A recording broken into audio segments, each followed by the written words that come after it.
In today's episode, I'll show you how I went from this guy to this guy in under 3 months. This is the Champion Within. Well, hello friends. Welcome back to the Champion Within. I'd like to thank you for clicking on today's video. My name is John Wood. I am the Champion Within, or at least I have found the Champion Within myself, hoping to help you find the Champion Within you, because I promise you, he or she is in there.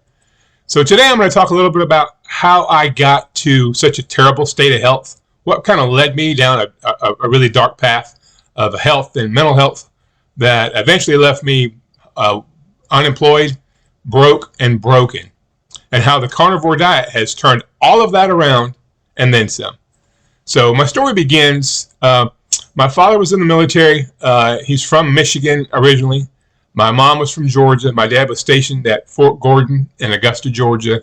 Met my mom. They got married, had two beautiful children, my sister and my brother. Then they moved back to Michigan, where I was born, in Traverse City, Michigan. And things were good for a while. You know, we were just a little family of five living close to my grandfather on a farm or near a farm in Michigan. But my parents began having, typical marital problems. They were young, 3 kids. And they fought and screamed and hollered a lot, as I'm sure a lot of families do.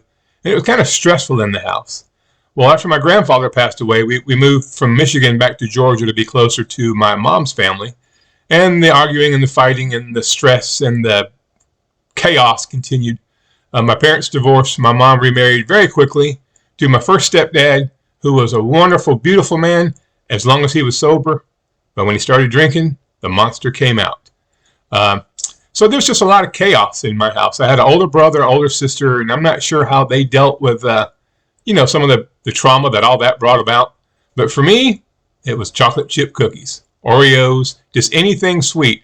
I would at night get up, go find it in the kitchen, take it in my bedroom if my brother was asleep, and I would eat all of it and then try to hide the packaging somewhere. And I stayed small. I mean, as a young kid, I was very active, very hyper, in trouble all the time. So I was able to burn off, all that excess sugar and calories I was eating. Fast forward till we get in high school. My mom divorces my first stepdad, remarries my second stepdad, Bill, God rest his soul. He died back in 1999. And he was a good man. He brought some stability and some calm to my mom and to my brother and I. My sister got married about the same time my mom and my stepdad got married. So she was kind of on her own. But my stepdad was an awesome human being. He taught me a lot, did great things. And so that was some calm. But the pattern of eating very unhealthy things anytime there was stress in my life had been set many, many years before that. So still was able to keep it off. I got very involved in BMX bicycle racing and, played backyard football with the neighborhood kids. So stayed pretty relatively healthy. But then in high school, I got a job at a place called Del Taco, much like a Taco Bell. And the manager there had a rule that if you made a mistake on the food, you had to eat it. Well, that's the perfect thing to tell a 16-year-old boy. All I got to do was put some extra onions on somebody that wants a burrito with no onions, and I get to eat it for free. So I started packing on the pounds. My activity level was, much lower then. I got all this free junk food coming in. And, I wasn't thinking about my health. I was 16, 17, 18 years old.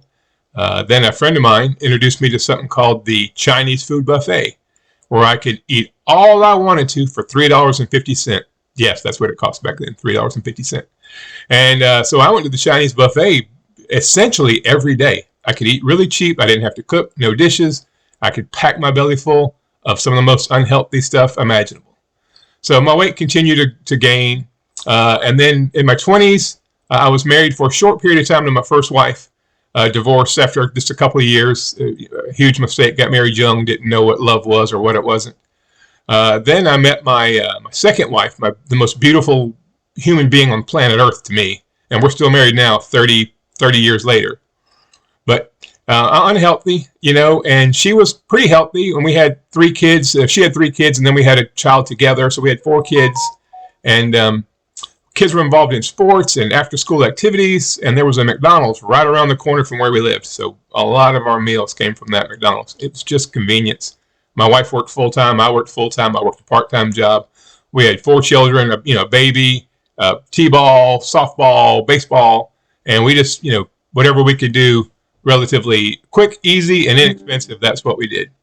So this continues on and on. I got me a job as a paramedic. I was a firefighter for a lot of years, and then actually left there to go work on an ambulance and worked as a paramedic. That brought us to Charlotte, North Carolina, which is where I took a job with the ambulance service here, and that was awesome. It was the most money I'd ever made in my life, so then I could really just work one job and we could make it. But I worked a lot of overtime, and I worked 7 at night until 7 in the morning. So the overnight shift, which is an extremely unhealthy way to live. I would get off in the morning, go to the local Bojangles, get me a couple of biscuits and a sweet tea, finish that off, then go get into bed. So you see how this pattern is going. This is not going in a good direction. Well, I find myself in my late 40s, 325 pounds, eat up with arthritis in both my hips and my left knee, and just having a hard time getting around. So eventually, the ambulance service told me goodbye. I couldn't really do the job. I couldn't get down. I couldn't squat down. I couldn't pick something up off the ground like, a stretcher or a patient. So they sent me packing, which is what they should have done, because I was so unhealthy that I needed an ambulance more than I was the ambulance being needed in many cases. So decided to, I still had a mortgage. I still had bills, so I had to find a job. So I took a job as an over-the-road truck driver. I went and got my CDL license. Got me a job as a truck driver, which really just added fuel to the fire. Now, I enjoyed being a truck driver. It was fun. Traveling the country was an amazing way to make a living. But there was a lot of boring downtime driving from Ohio to Missouri or from Georgia to Iowa. So what do you do as a truck driver? Chips, soda, Little Debbie cakes, whatever you can to kind of snack on something, pass the time. Listen to a lot of podcasts and the radio. But this unhealthy spiral rolls on, if you'll pardon the pun. So as a truck driver, you have to have a physical. The Department of Transportation requires that you go see a doctor and have a physical every year. Well, in 2021, in September or August, I was on my way to the doctor for my physical, and I started having some heart issues. I was having atrial fibrillation, so my heart was just really out of whack. And being a paramedic, I knew exactly what was going on. I ended up going to the emergency room. They kind of got me fixed up right there, started me on some medicine. But the doctor that did my DOT physical said, "John, you can't drive a truck for about 6 months. We need to make sure that, you're not going to have a stroke or a heart attack driving an 80,000-pound truck and kill everybody." Well, I was buying my own truck. I was a contractor, so I owned the truck. I owned the company, and my bills were about $1,500, $1,600 a week. And now I can't drive, so I can't make any revenue. So I had to sell my truck, which was just a devastating blow because the truck was almost paid for. But I had no money coming in, no way to make money, and those bills were due. My insurance, my taxes, the payment on the truck, everything. It was due every Friday, and I had no way to make money to pay that. So I had to sell the truck about 4 months before it would have been paid off. So now I'm really depressed. So now the situation just spirals even further. So I took up the game of golf. My brother had taught me into playing golf with him earlier that year, the year before. So I went and got me a set of clubs and just started playing golf every day, trying to walk, trying to get healthy, but didn't change my diet. Ended up landing a great job, a phenomenal job with the local home improvement center. It's a big one, a big home improvement center. They're kind of blue and red, not orange. So I can't tell you who it is, but I kind of just did. And I love working there. I'm still there today. I've been there about 1.5 years. It's a phenomenal job, but I'm on my feet 10 hours a day. I work 4 11-hour shifts, but we get an hour for lunch. So I end up standing on a concrete floor every day that I work for 10 hours with arthritis in my hip, arthritis in my knee, some kind of unbelievably bad pain in my left foot. So by the end of the 10-hour shift, you can just imagine I am crawling to my car. I'm just miserable. So was watching some Homestead videos with my wife one day, and Carrie from Homestead, how his video showed up in my feed because we were looking at Homestead stuff. And he does carnivore diet, and he was talking about the miraculous healing power of this carnivore diet. And this is about the 20th or 21st of June. So my wife went on to bed. I stayed up and watched a bunch more carnivore stuff, and I decided that night that starting on July 1st, I too was going to go carnivore. So that's what I did. I told the wife. She just rolled her eyes and shook her head because here we go again. Another fit and start. I've obviously dieted. I've tried everything. I've tried keto. I've tried fasting. I've tried eat less, move more, and I would lose a little bit of weight with all those, and then put it all right back on with with a vengeance. So started July 1st doing carnivore. We had a bunch of pork. We'd got some Boston butts that the local grocery store had marked way down. We cooked them up in our crock pots. So I had like freezer bags full of just pork basically. So I had that. So I just ate that every day, pork and boiled eggs and nothing else. And I was still drinking diet soda at the time, using a lot of sugar-free barbecue sauce and maybe some hot sauce to go with the barbecue. But I noticed after about 5 or 6 days of eating that, which was really not even clean carnivore, just kind of messy carnivore, especially with all the sauces and stuff and the Diet Coke. But I noticed that my right hip stopped hurting in less than a week. And I dropped like 9 pounds. And now I was 325 pounds, so that 9 pounds, you couldn't see it, but I knew the scale said that. And then about 3 days later, my left knee stopped hurting. And then probably 2.5 weeks later, my left foot stopped hurting. So now we're 20 days into this, 31-day experiment, because I was just going to do it for July, July 1st through the 31st. But by the end of July, I was down like 22 pounds, and I had no pain anywhere. And I was able to stand on my feet all day, and my feet didn't hurt. Nothing hurt. Well, it sounds like snake oil. It's too good to be true. But August 1st came, and I said, I'm just going to keep rolling on. So by now, I've really kind of tightened down what I'm eating. I'm really just doing red meat, beef, butter, bacon, and eggs, basically, through August. And I lost, another 10, 15 pounds. And I noticed that my sleep was getting markedly better. I was just sleeping like a baby, deep sleep, having phenomenal dreams, just fun, crazy, exciting, funny dreams every night, which would have me wake up in just the best mood you can imagine. So prior to starting the carnivore diet, I was really, really, really depressed. You can imagine. Lost my job as a paramedic, which I was so proud to be a paramedic. I loved saving lives and helping people.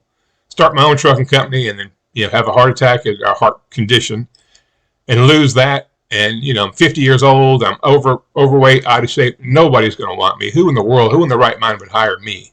Who in the right world would want me? But it worked out. So now juxtapose that with where I'm at right now, and I wake up every day with just the unbelievable optimism. Every day I'm optimistic, and I seem like we're 82, 83 days into this now, and it's just getting better. It's not slowing down. It's getting better.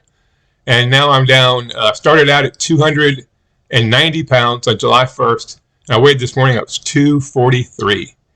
I've only been to the gym a handful of times. My work schedule, and working on YouTube stuff. I need to make more time to go to the gym, but I haven't really worked out but I think 5 times at the gym, and I'm still down 47 pounds in less than 3 months. So that's kind of my story. It goes forward from here. As of now, I'm kind of doing the lion diet Monday through Friday. I pretty much just eat hamburger meat or chuck steak and a ribeye if I can find them on sale. And then on the weekends, I do a little bacon, fry up about 6 pieces of bacon, scramble up about 6 or 7 eggs, and throw those in there into the bacon grease and kind of scramble fry those. And man, you talk about delicious. If you haven't done that yet, try that. Fry up some bacon, leave the bacon grease in the pan, and then scramble some eggs, and then just pour the eggs over in the bacon grease while the pan's still hot. Stir it up a bit, and kind of scramble the eggs in the bacon grease. Now you've got bacon-flavored scrambled eggs. It doesn't get any better than that. But anyway, that's kind of where I came from, and this is kind of where I'm going. I'll continue to give updates on here about my weight and my pant size. So my face is much smaller. My hands are much smaller. My wedding band, I can take my wedding band on and off. I don't want to, but if I don't be careful, it will actually fall off my fingers. Legs are much smaller. Chest is smaller. Shoulders are smaller. But my belly, the middle of my belly is still disproportionately big to the rest of me. So working on that. Dr. Sean Amer talks about visceral fat and fatty liver disease. So I'm sure that's probably what's going on in my belly. So working diligently on that. But got to be patient. I was really 50 years of terrible, terrible decisions when it comes to nutrition or lack thereof. So you can't undo 50 years of poor decisions and poor health in just 3 months. So hoping that the belly part will get better. I'm sure it will. I mean, my pant size, I've gone from a 42 to a 38, so making some progress. Just got more to go. And so far, I'm enjoying the journey. I've loved becoming a part of the carnivore community. I've been interviewed by a couple other carnivore YouTubers. They encouraged me to start this channel, so I did. Hope that you will, if you don't mind, hit the the little subscribe button and the bell notification. I plan on putting out videos pretty regularly. I work 4 days a week at my job, so I have 3 days a week off. My wife's she was retired, but she's actually gone back to work, and so that gives me some free time to work on these videos. Hope to do some cooking videos, maybe show you some hacks that I've learned. Anyway, I've rambled long enough. I do appreciate you watching. I love each and every one of y'all. Thanks for tuning in. Hit that like and subscribe button. Share this video with your friends. If you have anybody that's thinking about going carnivore, tell them my successes were not only the arthritis being gone, not only the sleep being better, but my I'll find the camera there. Blood pressure is down. I've had very high blood pressure. It's come down. And just feel better, and mental health is much better. Like everything that was wrong in my life 3 months ago, and it from a physical and emotional point of view, has been rectified. As I said earlier, I was being interviewed by Dave Mack the other day, and I told him that it seems too good to be true, like I'm going to wake up and this was all a dream, but I pinched myself, and it's not a dream, this is real, and this can be real for you too. Anyway, that's all I got. John Wood, the champion within, hoping to help you find the champion within you. God bless and take care.